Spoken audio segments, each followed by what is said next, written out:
antinucléaire des Bouches-du-Rhône vous présente sa demi-heure radioactive de contre-propagande sur le nucléaire.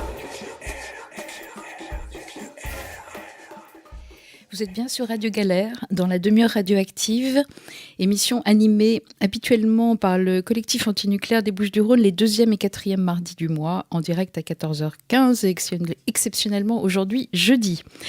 Nous considérons que nous sommes tous et toutes les cobayes de l'industrie nucléaire et que nous sommes tous et toutes les victimes potentielles d'une prochaine catastrophe. C'est pourquoi nous pensons que nous n'avons pas d'autre choix que de s'informer et d'agir, et c'est ce que nous nous efforçons de faire ici. Aujourd'hui, on va consacrer cette émission à la question de l'exploitation des mines d'uranium par la firme Areva en Afrique et plus particulièrement au Niger. Alors la France possède 58 réacteurs nucléaires qui produisent 75% de l'électricité. La France a toujours justifié le développement de son programme nucléaire en prétextant obtenir son indépendance énergétique. Alors aujourd'hui, on va essayer de vous montrer que cette indépendance n'est qu'un leurre et que notre production d'électricité en France cause en fait des dégâts considérables et irréversibles dans les pays où nous exploitons l'uranium et en particulier au Niger. Alors pour discuter avec nous aujourd'hui, on a Raphaël Granvaux qui est en ligne. Il est auteur du livre Areva en Afrique, une face cachée du nucléaire français, qui est paru chez Agone en 2012. Bonjour Raphaël. Bonjour. Et merci d'être avec nous. Donc avant de vous laisser la parole, je voulais juste rappeler quelques notions, disons, de base sur l'uranium. Je ne sais pas si tout le monde est au fait de ce que c'est que l'uranium. Donc en fait, c'est un minerai qui est radioactif, qui est extrait soit en galerie souterraine, soit de plus en plus dans des mines à ciel ouvert. Alors, la concentration en uranium de ces minerais qui sont extraits est faible et son transport tel quel ne serait pas rentable. Donc, on opère sur place un traitement qui permet d'augmenter la concentration en uranium, alors par différentes opérations chimiques en particulier. On obtient ce qu'on appelle du yellow cake, du gâteau jaune. Donc ça représente à peu près 500 grammes pour une tonne de minerai d'uranium extrait. Et puis une fois transporté, ce yellow cake nécessite, pour être utilisé dans les réacteurs nucléaires, une opération d'enrichissement. Et en France, cette opération d'enrichissement a lieu sur le site de Tricastin, en vallée du Rhône, nos voisins. Donc, on peut juste dire que la chaîne de l'uranium produit à chaque étape de son exploitation et de sa transformation des déchets radioactifs qui ne sont pas recyclables, comme le prétend le lobby nucléaire. On a, pour vous donner une idée, environ 250 000 tonnes d'uranium appauvri, donc qui est issu après le retraitement, l'enrichissement de l'uranium, 250 000 tonnes d'uranium qui sont stockées en France. Alors l'uranium, on l'utilise dans les réacteurs nucléaires, on l'utilise dans les bombes atomiques, et puis on découvre de plus en plus qu'on utilise l'uranium appauvri dans des armes à uranium appauvri qui font des dégâts considérables. Alors en 2010, les 3 principaux pays producteurs d'uranium étaient le Kazakhstan, charmante démocratie, le Canada et l'Australie. Ils représentent, ces 3 pays, 62% du marché mondial. Et 3 autres pays produisent entre 5% et 10% de la production mondiale. La Namibie, 8%, le Niger, dont nous allons parler, 8%, et la Russie, 7%. Donc l'Afrique, le continent africain produit au total 20% de l'uranium du monde. Voilà, dans ce contexte mondial réjouissant, notre chère firme Areva, dont on parle beaucoup en ce moment, on verra pourquoi, joue un rôle tout à fait significatif. Alors, Raphaël, pour entrer dans le vif du sujet, Areva, c'est qui? C'est quoi? En chiffres, est-ce que c'est une entreprise indépendante, comme ils le prétendent? Alors Areva, c'est une multinationale qui a un fonctionnement d'entreprise privée, mais qui est en réalité une entreprise à capitaux publics entre les différents actionnaires publics ou parapublics comme le CEA, le commissariat à l'énergie atomique.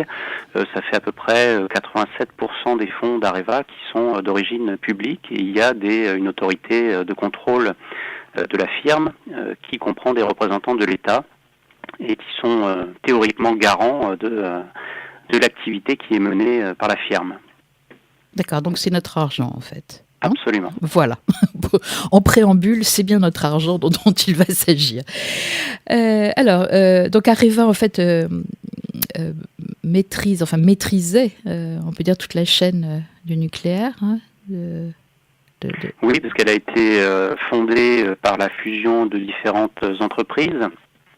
Framatome, qui était le constructeur de centrales nucléaires, et puis la Cogema, qui s'intéressait plutôt à l'amont et à l'aval de la chaîne de l'uranium, donc la production du minerai dont vous avez parlé, et puis ensuite son retraitement. Et donc avec la création d'Areva il y a une vingtaine d'années, son objectif était d'avoir un fonctionnement sur toute la chaîne, depuis l'extraction de l'uranium jusqu'à son retraitement, en passant par la construction de centrales, ce qui ne lui a pas très bien réussi d'un point de vue financier.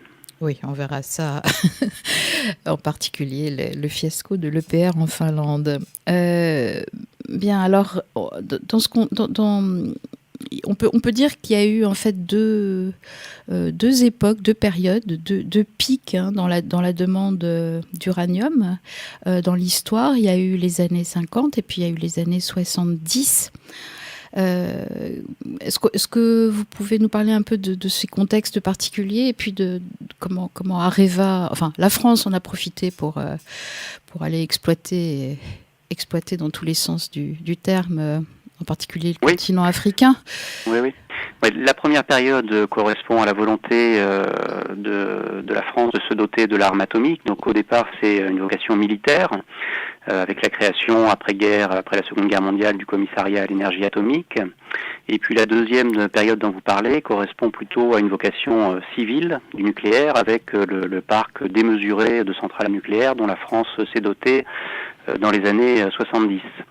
Et pour alimenter ces deux projets, effectivement, il a fallu trouver de l'énergie nucléaire, donc de l'uranium. Et la France alors a cherché, bien entendu, sur son sol, en métropole. Mais comme c'était une puissance coloniale, eh bien, elle a également prospecté dans toutes ses colonies et a commencé à exploiter l'uranium une fois les indépendances, entre guillemets, acquises par ces colonies africaines, dans des conditions qui sont à la fois des accords léonins sur le plan économique et puis des conditions désastreuses sur le plan sanitaire pour les travailleurs de ces pays, donc en particulier au Gabon, à Madagascar pendant une petite période, et puis ensuite surtout au Niger. On peut parler peut-être un petit peu de ce qui s'est passé à Madagascar, parce que c'est un exemple assez intéressant, je trouve.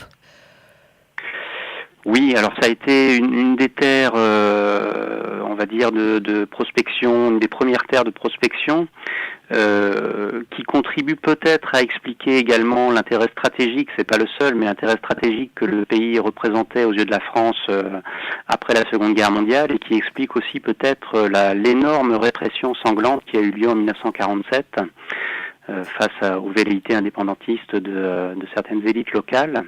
Voilà. Mais après ça, la production d'uranium n'a jamais véritablement décollé. Et la France s'est plutôt réorientée ensuite vers les deux autres pays que j'ai cités, à savoir le Gabon et puis le Niger. Donc au Niger, alors là vous racontez, c'est tout à fait passionnant, vous racontez comment la France s'est implantée au Niger.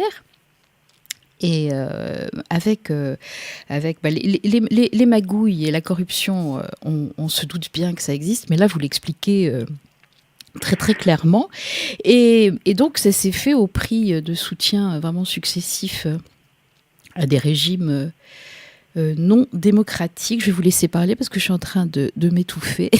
Oui.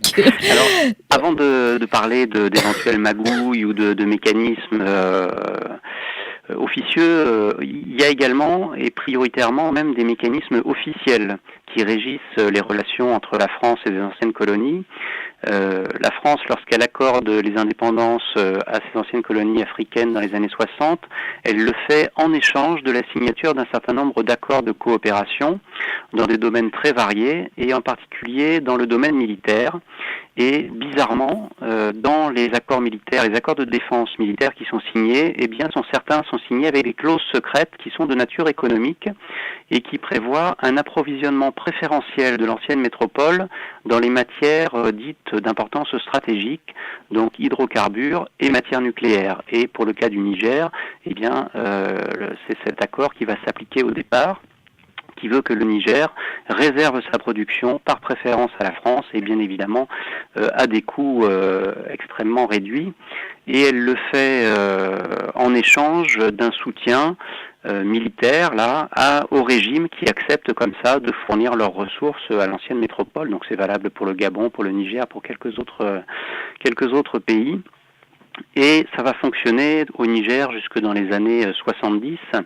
La France, après avoir, comme dans d'autres colonies africaines, éradiqué toute opposition sérieuse et tout mouvement indépendantiste, va confier le pays nouvellement indépendant à une personnalité très francophile qui s'appelle Amani Diori, et qui va protéger les intérêts français jusque dans les années 70.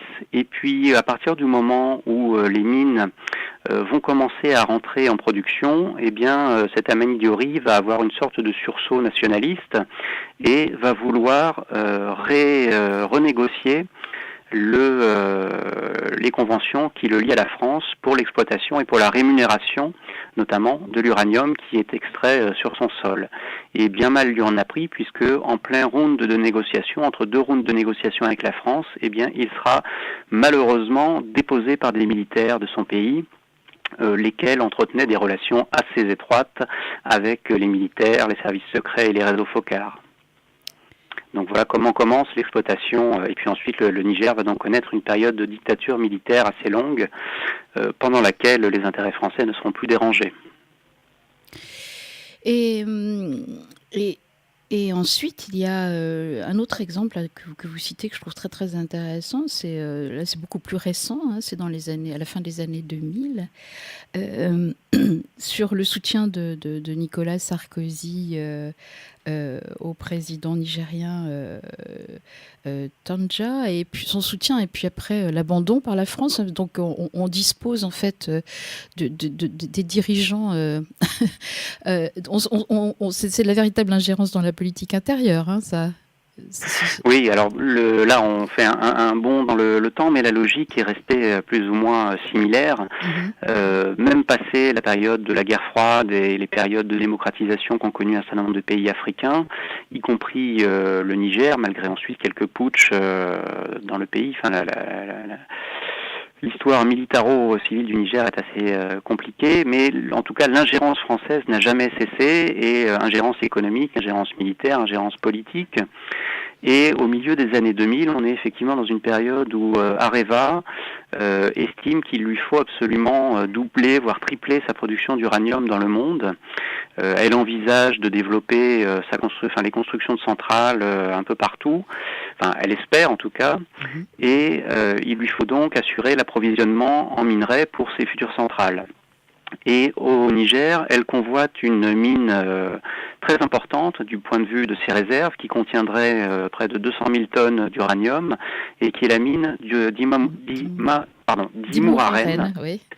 Et à ce moment-là, effectivement, on a une sorte de réédition du scénario de 1974, c'est-à-dire que Mamadou Tandja va entamer un bras de fer avec Areva. Il fait jouer la concurrence chinoise qui s'est développée entre-temps. Et il va faire pression sur la France pour obtenir des conditions plus avantageuses sur la rétribution de l'uranium, ce qu'il va obtenir, mais il va également obtenir des contreparties politiques, parce que Mamadou Tandja, comme un certain nombre de dirigeants à cette période-là, souhaite se maintenir au pouvoir au terme de ses 2 mandats, ce que la Constitution interdit théoriquement. Et pour réaliser ce coup de force contre lequel se dressent toutes les forces organisées à l'intérieur du Niger, eh bien, il cherche des appuis à l'extérieur et en particulier des appuis de l'ancienne puissance coloniale, qui est celle qui rédige les résolutions à l'ONU quand il s'agit des pays africains, en l'occurrence donc la France. Et Nicolas Sarkozy va accepter de venir tresser les louanges de Mamadou Tandja au Niger, juste avant son putsch constitutionnel. Une fois le putsch réalisé, eh bien Areva obtiendra Imouraren. Et une fois que la France aura eu ce qu'elle voulait, eh bien, elle laissera à nouveau des militaires renverser Mamadou Tandja, alors qu'elle avait eu connaissance auparavant des velléités des putschistes. Bien. Je crois qu'on a tous bien compris, là. Alors, donc, là, on est... on est loin des valeurs prônées par Areva. Hein, je voulais juste lire ce que vous citez juste avant en introduction là, votre livre « Nos valeurs » d'Areva, document de référence 2009. L'honnêteté, l'intégrité, la loyauté gouvernent en toutes circonstances les pratiques et décisions d'Areva. Bien, alors on va passer au bilan. Enfin, je renvoie à votre livre, hein, Areva en Afrique, pour lire toute cette histoire qui est affligeante. On va passer à un autre point affligeant qui est le bilan qu'on peut tirer de l'exploitation de ces mines d'uranium dans des pays, donc en particulier le Niger, dans des pays désertiques où les ressources naturelles sont rares, sont des endroits qui vivent généralement de l'agriculture, et on va voir le désastre à la fois social, environnemental, sanitaire qu'a provoqué cette exploitation de mines. On commence, je sais pas, on a que l'embarras du choix là. Oui, dans le livre, je résume ça sous le terme une triple catastrophe, parce que en l'occurrence, on peut parler d'une catastrophe politique, d'une catastrophe environnementale et puis d'une catastrophe sociale. Alors, catastrophe politique, j'en ai parlé un petit peu, c'est une longue histoire d'ingérence, de sponsoriser des coups d'État pour garder la mainmise sur les matières premières du Niger. Ingérence qui n'a pas cessé jusqu'à aujourd'hui, et également donc deux autres catastrophes, une catastrophe environnementale parce que un des gros avantages que présentait pour la France l'exploitation des mines dans les pays africains, au Gabon ou au Niger, c'est d'une part le coût de revient extrêmement faible auquel elle pouvait se procurer le minerai, mais c'était aussi les conditions dans lesquelles elle pouvait se le procurer en s'exonérant complètement de toutes les mesures de protection qu'elle était plus ou moins contrainte d'appliquer, même mal, lorsqu'il s'agissait de pays plus développés, qu'il s'agisse de la France ou alors du Canada ou l'Australie, où Areva a aussi des mines. Mais en l'occurrence, pour les mineurs africains, aucune des mesures de protection élémentaires n'ont été prises, et donc tous ces mineurs sont aujourd'hui frappés par des maladies diverses et variées, des cancers, etc. Ce que la firme refuse de reconnaître, en tout cas elle ne reconnaît pas le lien avec la manière dont ils ont travaillé. Et puis par ailleurs, il y a eu une contamination très importante des sols, bien entendu aux endroits où l'exploitation du minerai se faisait, par l'uranium et puis par tous les produits chimiques qu'on a utilisés pour faire l'opération de production du yellow cake dont vous parliez. Pollution également des nappes phréatiques qui sont des nappes fossiles avec donc des réserves d'eau dont certaines sont en voie d'assèchement pour cause d'utilisation abusive et qui sont vraiment une très grosse perte pour toute l'économie qui fait vivre une grande partie de la population nigérienne qui quand même subsiste par l'agro-pastoralisme.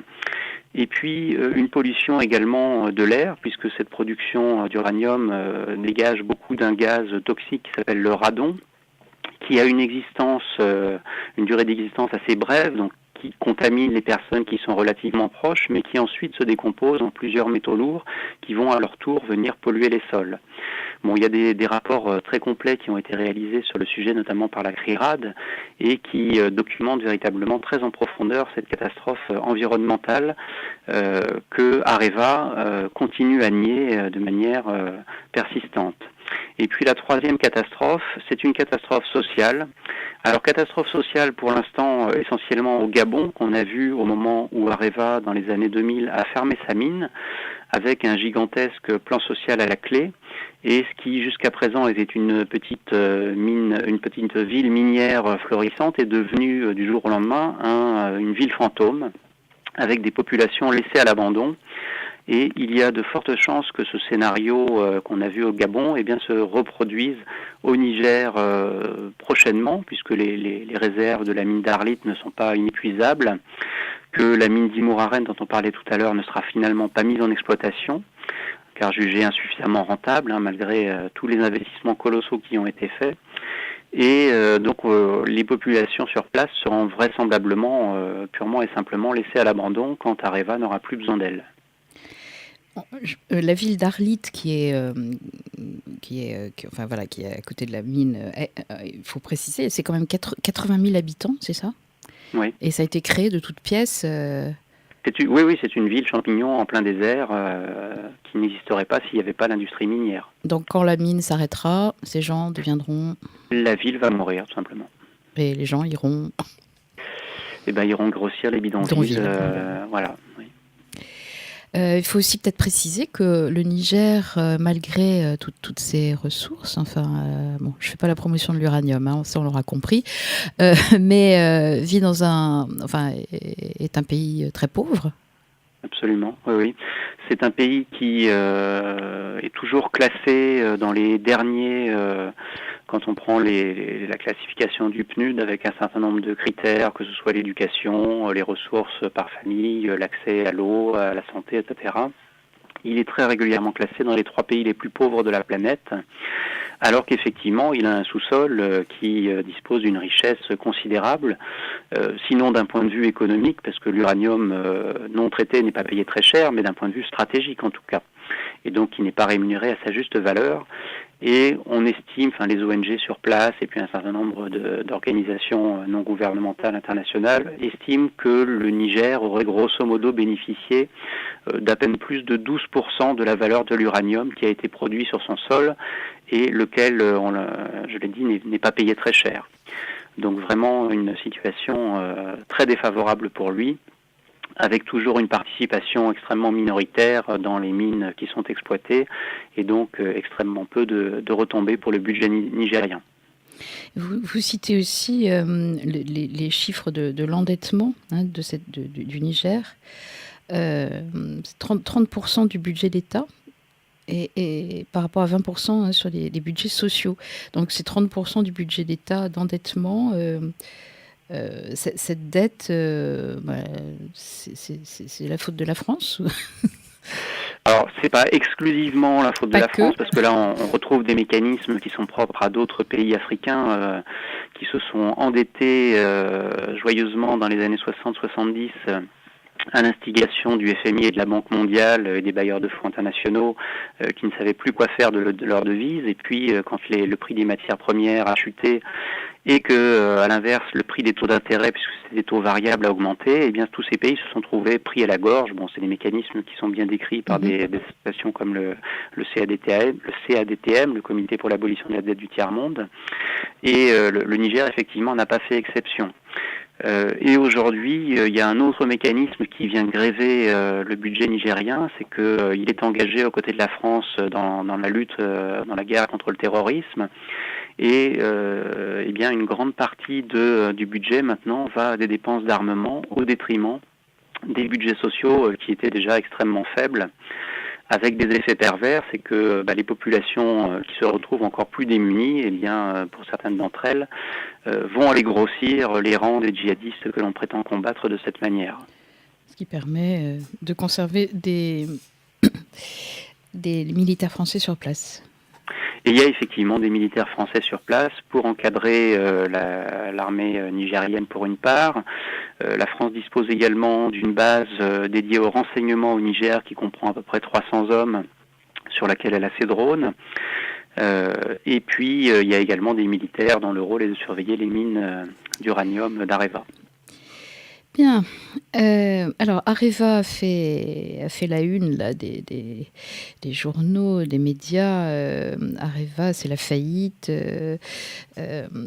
Effectivement, ils ont, ils ont connu quelques déboires. Alors, on va peut-être en parler parce que ça impacte probablement. Est-ce que ça peut impacter l'exploitation des mines en Afrique, enfin au Niger en particulier? On va peut-être parler déjà des causes de ces difficultés et en particulier, vous vouliez parler de l'affaire Uramine, alors allons-y. Oui. Alors ça a déjà impacté effectivement la production d'uranium en Afrique, parce que je parlais par exemple d'Imouraren qui ne sera pas mis en exploitation malgré toutes les promesses d'emploi qui avaient été faites au moment de son acquisition en 2008-2009, et promesses qui ont été complètement abandonnées à l'heure qu'il est. Et puis, parallèlement à l'acquisition de la mine d'Imouraren au Niger, à la même période, la France a acquis des gisements miniers en Centrafrique, en Afrique du Sud et en Namibie, qui étaient détenus par une petite entreprise cotée à la bourse de Toronto, qui s'appelait la Uramine. Et cette transaction, déjà à l'époque, paraissait bizarre parce que Areva, une entreprise qui était cotée aux alentours de 200-300 millions d'euros, Areva l'a racheté 6 mois plus tard, plus de 2,3 milliards de dollars. Donc un chiffre multiplié par 6 dans des conditions extrêmement suspectes. On a pensé à des délits d'initiés, on a pensé à diverses choses comme ça qui aujourd'hui semblent se confirmer si l'on en croit les enquêtes qui sont menées. Mais il y avait en plus derrière quelque chose d'encore plus colossal. Il semblerait, d'après les enquêtes qui ont été menées par notamment des enquêteurs sud-africains et puis quelques autres enquêteurs privés, notamment payés par la firme, parce qu'il y a eu des bisbilles internes, eh bien il semble que cet achat d'Uramine ait en réalité servi à dégager des sommes colossales pour des commissions et des rétrocommissions à destination de l'Afrique du Sud, où le géant français Areva convoitait la construction de plusieurs centrales nucléaires, peut-être même plusieurs dizaines de centrales nucléaires, ce qui représentait un marché absolument colossal. Et donc, pour obtenir ce marché, elle aurait facilité cette transaction biaisée pour pouvoir corrompre les personnalités autour de Thabo Mbeki, à l'époque, l'ancien président sud-africain, sauf que celui-ci a finalement été mis à l'écart par l'ANC, que son successeur Jacob Zuma n'a pas donné suite au marché pour l'instant de construction des centrales nucléaires, et que ça a donc représenté un gouffre dans la trésorerie d'Areva, donc 2 milliards, je l'ai dit, d'euros pour l'acquisition, mais ensuite plus d'1 à 2 milliards d'investissements sur ces mines acquises, alors qu'on savait, enfin que eux savaient en tout cas, qu'elles ne seraient pas exploitables, et ça s'est accompagné d'un enfumage des représentants de l'État qui étaient censés surveiller le fonctionnement d'Areva. Donc vraiment une affaire semblable à l'affaire Elf, on pourrait dire, pour des montants absolument colossaux et dont on espère que la justice aujourd'hui bien mettra à jour tous les rouages dont on ne voit pour l'instant que quelques embryons. Bien, donc la décrépitude d'Areva, Uramine, l'EPR, effectivement également en Finlande, qui va coûter à peu près 10 milliards d'euros, alors que le budget prévisionnel était de 3 milliards. Bref, l'État a décidé en janvier de prendre une part en fait et de recapitaliser Areva. Alors la recapitalisation s'élèvera à 5 milliards et l'État français y participera. L'État, c'est nous, je vous rappelle, plus certains Chinois et des Koweïtiens aussi, des entreprises koweïtiennes. Et toute l'activité construction et maintenance des réacteurs nucléaires sera assurée par EDF, entreprise publique, qui va verser 2 milliards pour aider Areva à s'en sortir. Je sais pas, on est arrivé à la fin de notre demi-heure. Je crois qu'on a couvert pas mal de terrain. Peut-être je vais vous laisser, je vais vous laisser conclure voilà. Non, simplement dire que, comme on l'a dit en préambule de l'émission, il s'agit d'une entreprise à capitaux publics, donc que toutes ces activités sont faites plus ou moins en notre nom et avec notre argent, et donc il y a véritablement urgence, je pense, pour les citoyens français à se saisir de ces questions, à gratter un petit peu sur ce qu'on veut nous dissimuler, à la fois sur ce qui se passe en France, bien entendu, mais également sur des contrées plus lointaines où on n'a pas véritablement droit de regard. Et pourtant, les informations sont disponibles et elles méritent de figurer dans le débat public. Alors moi, je vais terminer en disant que l'exploitation de l'uranium c'est fait en France, mais il n'y a plus de mines en France. Donc l'indépendance énergétique, c'est un énorme leurre, comme on disait en préambule, et que cette exploitation, elle se fait dans le déni, dans l'omerta, et au mépris des dangers qu'on connaît parfaitement bien, des dangers pour la vie humaine. Que les mines d'uranium, que l'uranium, c'est une boîte de Pandore qu'il vaudrait mieux garder fermée. L'uranium est bien là où il est, il ne faut pas le sortir de la terre. Voilà, ça c'est ma conclusion. Bien, Raphaël, je vous remercie. Je rappelle Moi, je vous remercie. Le titre de votre livre. Moi j'ai trouvé vraiment passionnant.